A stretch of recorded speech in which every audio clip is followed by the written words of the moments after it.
trust me, it makes a big difference when you give critical feedback. Yeah.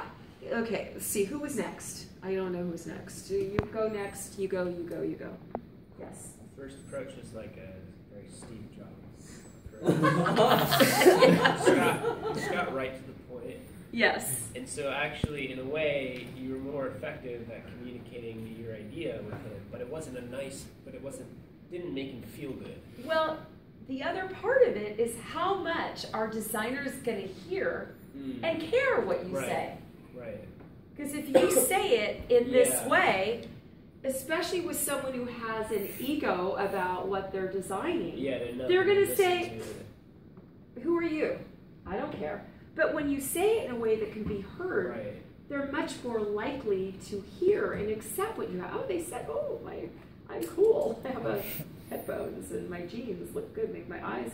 They're more likely to listen to what you have to say. And I also said it in a way that was toned in a more positive tone, you know, that maybe I gave some maybes and mights instead of this is the way it is. So it ultimately has to be the designer who owns the information that you gave them. It's not me owning it.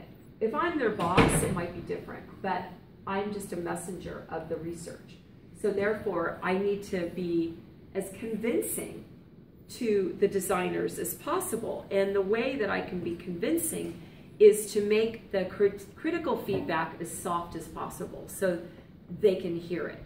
Of course, behind that, of course, in the user report, we have the method of showing also what happened, why it happened, and here's some suggestions. So you also have that, you have the data, but when you're communicating the results or anything that you're communicating that might be critical, this is a really great method for people to hear you. Because ultimately, remember A, B, C, the three things that you do as a user researcher.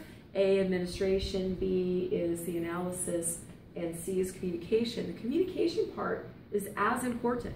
And to be sure that people really hear you as best as possible, you do the sandwiching. So who was next? Yes.